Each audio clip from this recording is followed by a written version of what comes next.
Assalamualaikum warahmatullahi wabarakatuh. Salam sejahtera untuk kita semua. Selamat pagi Pak Dimas dan teman-teman sekalian. Kami dari kelompok 3 yang beranggotakan Abida Syarhani Putri, Alika Putri Aulia, Alia Muhbita Ardi, Desprili Nevina Hutapea, Fadia Syakira Mustaniroh, Nesa Alifaiza Ramadhani, Rakea Mongkalasti, dan Runi Dwi Jiasta. Kami akan menjelaskan mengenai perlawanan Imam Bonjol serta masyarakat Minangkabau terhadap pemerintah Belanda dalam Perang Padri pada abad ke-19.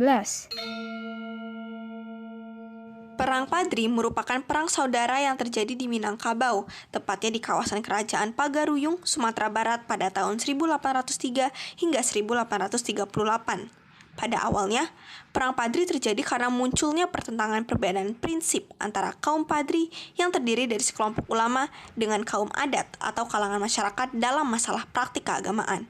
Kala itu, pada tahun 1803, masyarakat Minangkabau atau kaum adat yang memeluk agama Islam masih menjunjung tinggi adat dan kebiasaan-kebiasaan buruk seperti berjudi, sambung ayam, dan bermabuk-mabukan. Padahal kebiasaan tersebut dilarang dan sangat bertentangan dengan syariat Islam. Menyadari hal ini, para ulama atau kaum Padri berupaya memurnikan ajaran Islam. Seorang tokoh ulama penting yang turut menentang kebiasaan ini adalah Tuanku Imam Bonjol. Imam Bonjol dengan nama asli Muhammad Syahab, lahir pada tahun 1772 di Pasaman, Sumatera Barat. Beliau dikenal sebagai pemuka agama Islam dengan pribadi yang santun. Pada masa itu, sebagai seorang ulama, beliau turut berpartisipasi dengan kaum Padri dalam memperbaiki ajaran Islam yang ditentang oleh kaum adat. Akan tetapi, kaum adat merasa tidak sejalan dan tidak ingin meninggalkan kebiasaan buruk tersebut. Hal ini memicu kemarahan kaum Padri, sehingga terjadilah perang saudara hingga pada tahun 1821. Karena merasa terdesak, kaum adat meminta bantuan kepada Belanda.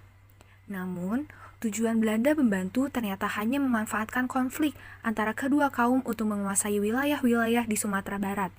Keterlibatan Belanda inilah yang memperumit keadaan dan memulai Perang Padri sebenarnya oleh kedua kaum dan Tuanku Imam Bonjol sebagai pemimpin perlawanan terhadap kolonial Belanda.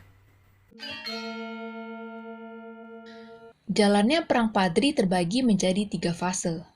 Ketika Belanda mulai menduduki beberapa daerah di Sumatera Barat, fase pertama Perang Padri dimulai, yang berlangsung pada tahun 1821 hingga 1825. Pasukan Padri yang dipimpin oleh tokoh ulama Tuanku Pasaman dan Tuanku Nanrenceh menyerang pos dan patroli Belanda dengan menggunakan senjata-senjata tradisional, sedangkan senjata Belanda lebih modern sehingga kaum Padri sempat terpukul mundur. Pertempuran terus berlanjut oleh kaum Padri terhadap pasukan Belanda hingga pada bulan September 1822, kaum Padri berhasil mengusir Belanda dari Sungai Puar, Guguk Sigandang, dan Tajong Alam. Pasukan kaum Padri lainnya yang berpusat di Bonjol dipimpin oleh Peto Syarif yang dikenal sebagai Tuanku Imam Bonjol. Perlawanan oleh kaum Padri begitu rumit karena Imam Bonjol sangat gigih memimpin perlawanan kekejaman Belanda di Minangkabau, sehingga Belanda pun merasa kewalahan dan sepakat berdamai melalui perjanjian Masang pada tahun 1824. Namun perjanjian tersebut dilanggar oleh Belanda sehingga memicu pertempuran. Kaum Padri pun membatalkan kesepakatan perdamaian dan kembali melakukan perlawanan di bawah pimpinan Tuanku Imam Bonjol. Fase kedua Perang Padri berlangsung bersamaan dengan Perang Diponegoro di Jawa, yaitu pada tahun 1825 sampai 1830. Belanda pada saat itu sedang kewalahan dan kehilangan banyak sumber daya untuk membiayai Perang Diponegoro.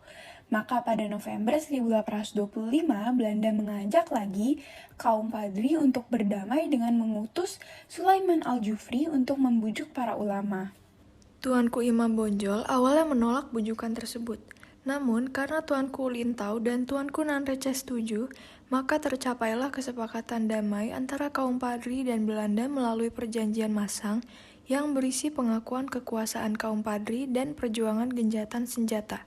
Sebenarnya perjanjian ini juga pemanfaatan Belanda agar dapat fokus ke Perang Jawa saja. Namun, pada masa gencatan senjata inilah Tuanku Imam Bonjol dapat mengajak kaum adat untuk bersatu karena kaum adat juga sangat kecewa setelah menyadari kelicikan Belanda. Kesepakatan perdamaian kedua kaum ini kemudian dikenal dengan nama Plakat Puncak Pato. Setelah Perang Diponegoro berakhir, semua kekuatan Belanda difokuskan untuk menghadapi perlawanan kaum Padri. Periode puncak yaitu fase ketiga Perang Padri yang berlangsung pada tahun 1830 sampai 1838. Di fase ketiga, kaum Padri dan kaum adat mulai bersatu. Mereka menggunakan taktik gerilya dan berhasil memutuskan sarana komunikasi benteng Belanda di Tanjung Alam dan Bukit Tinggi. Belanda kemudian menerapkan strategi licik, yaitu membangun benteng Fort de Kock untuk mempersempit daerah lawan, yang membuat beberapa pemimpin Padri akhirnya menyerah kecuali Imam Bonjol. Namun, pada tanggal 16 Agustus 1837, benteng Bonjol berhasil dikuasai Belanda. Tuanku Imam Bonjol berhasil melarikan diri, tetapi pada akhirnya beliau tetap tertangkap. Perang Padri pun berakhir pada tahun 1838 dengan kemenangan Belanda. Setelah diasingkan dan dipindahkan beberapa kali, Tuanku Imam Bonjol pada akhirnya wafat di Manado tahun 1864. Itulah kisah perjuangan yang telah dilakukan oleh Tuanku Imam Bonjol dan masyarakat Minangkabau dalam perlawanan terhadap Belanda. Dari kejadian Perang Padri, terdapat pesan moral yang sangat penting, yaitu sangat penting bagi kita semua untuk menumbuhkan sikap persatuan dan kesatuan antar sesama rakyat Indonesia, serta tidak membeda-bedakan seseorang hanya karena suku, agama, ras, maupun golongannya saja.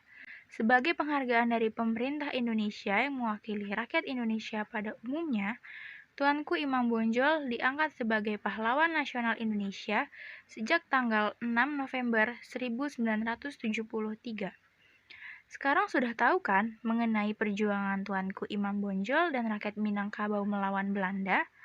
Semoga penjelasan dalam video ini mudah dipahami dan bermanfaat. Sekian penjelasan dari kelompok kami, kurang lebihnya mohon maaf. Wassalamualaikum warahmatullahi wabarakatuh.